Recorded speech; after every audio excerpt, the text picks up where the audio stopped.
6 cara sehat ala Rasulullah SAW. Tolong dicatat. Yang pertama, jaga makan.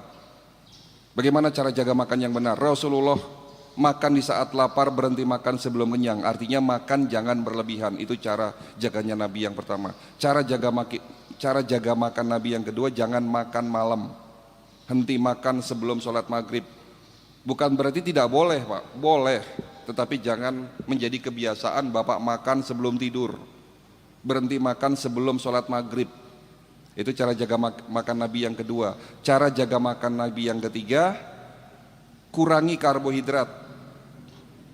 Ya, Nabi tidak pernah memasukkan makanan dalam satu makan antara karbo dan protein. Beliau selalu memisahkan antara protein dan karbohidrat. Ya, itu menurut banyak cerita di situ. Tapi di sini saya membuat satu kesimpulan, kurangi karbo. Ya boleh makan karbo, karena kita orang Indonesia tidak mungkin melepaskan nasi ya Pak. Tapi kurangi nasi, kurangi tepung-tepungan. Jangan makan gula pasir, ganti sama gula aren. Santan, ya itu dikurangi. Terus cara jaga makan Nabi yang keempat, makanlah yang halal dan thayyib. Nanti di waktu yang lain Pak, kita akan membahas khusus mengenai cara jaga makan Nabi.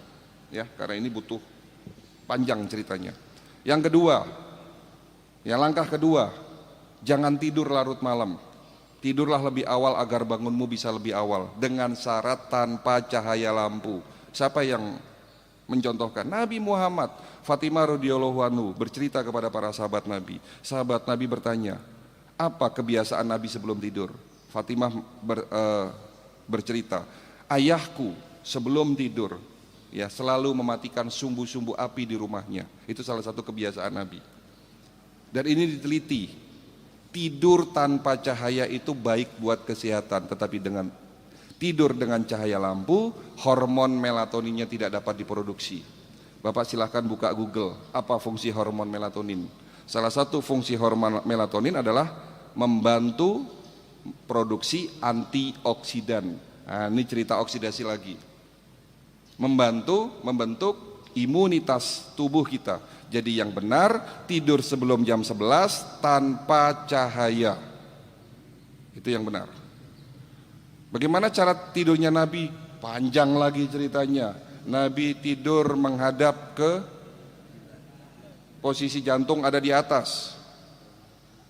Ya kan? Miring ke kanan. Tangan kanan ditarik menyangga pipi.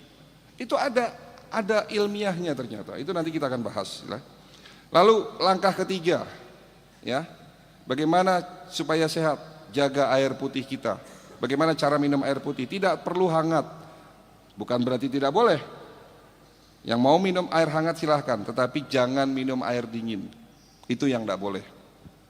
Pagi hari minum air seperti ini dengan suhu kamar. Ya, bangun pagi 1 gelas. 2 gelas boleh nggak dok? Boleh. 3 gelas boleh nggak? Boleh. Silahkan. Perbanyak minum di pagi hari. Sampai maghrib pastikan sudah 10 gelas. Tapi poinnya di sini, tolong perhatikan poinnya di sini. Malam menjelang tidur, 1 jam sebelum tidur, jangan terlalu banyak minum. Bapak minum sebelum tidur, 1 gelas, 2 gelas, ginjalnya malah rusak. Di sini yang kadang-kadang nggak tahu nih, betul? Ini yang kadang-kadang nggak tahu. Yang penting banyak minum, ginjalnya sehat. Salah Pak. Ya, banyak minum pagi hari bagus, tapi malam hari banyak minum, ginjalnya malah rusak. Itu langkah ketiga. Langkah keempat, puasa. Untuk materi puasa sekali lagi nanti akan saya berikan di bulan Ramadan. Nanti ada 10 manfaat puasa dari sisi kedokteran holistik. Kita skip dulu, ya. Jadi langkah keempat, mau sehat puasa. Langkah kelima, ada satu hadis dari kutipan hadis yang berbunyi, di dalam tubuhmu ada segumpal daging, dan jika segumpal daging itu rusak, maka rusaklah seluruh tubuhmu. Tetapi jika segumpal daging itu sehat, maka sehat pula tubuhmu. Apa itu segumpal daging? Hati. Langkah kelima, jaga hati. Iri, dengki, sombong, takabur, suujon, marah-marah, takut, itu akan menurunkan imunitas, daya tahan tubuh kita. Kalau daya tahan tubuh kita sudah turun, pastinya sakit. Iri, dengki, sombong, takabur, marah-marah, takut akan menyebabkan hormon kortisol naik. Hormon kortisol akan menyebabkan oksidasi berlipat 6 kali lipat. Marahnya 5 menit, tolong perhatikan, marahnya hanya 5 menit, daya tahan tubuh kita turun 6 jam. Marahnya hanya 5 menit, Pak. Kesel sama orang 5 menit, imun kita, daya tahan tubuh kita turun 6 jam, kena COVID. Nah, itu karena marah-marah.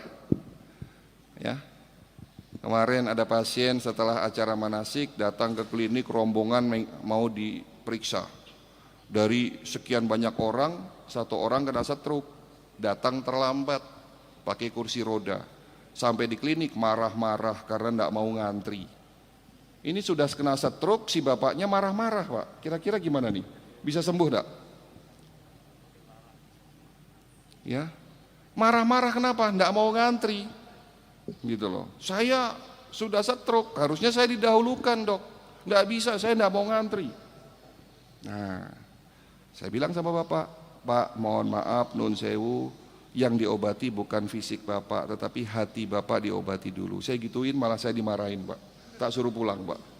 Karena tidak mungkin ngobati penyakit seperti itu. Karena yang sakit sesungguhnya bukan fisiknya, tetapi hati dan jiwanya. Ini kadang-kadang kita suka lupa. Rasulullah mengatakan, jaga hati kita. Ya, oke, itu langkah kelima, menjaga hati. Langkah keenam, olahraga teratur, terukur sesuai umur.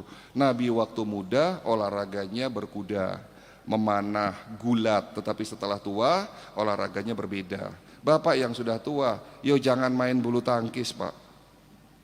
Main tenis, main futsal apalagi, merusak badan, apalagi olahraganya malam hari. Olahraga yang benar itu pagi hari, malam hari itu buat istirahat. Olahraga di malam hari, oksidasi meningkat, radikal bebas meningkat. Ya. Malam itu ya fungsinya untuk istirahat, dibuat olahraga. Keliru ini. Kenapa olahraga buat usia di atas 60 tahun tidak boleh yang sifatnya kompetisi, melibatkan emosi, hati-hati. Makanya banyak orang kena serangan jantung, stroke di lapangan tenis, lapangan bulu tangkis, ya. Jadi olahraga itu harus teratur, terukur sesuai umur. Itu 6 cara sehat ala Rasulullah SAW. Tambahan 1 dari saya, apa itu kira-kira? Kalau tadi ada 6, jaga makan, jangan tidur larut malam, minum air putih yang cukup, puasa, jaga hati, olahraga teratur, terukur sesuai umur. Insya Allah kalau Bapak jalankan mulai hari ini, 3 bulan ke depan level kesehatannya akan meningkat. Tetapi ada tambahan 1 dari saya, dari dokter-dokter di dunia, dari metode holistik, yakni medical check up sebelum sakit. Itu jawabannya.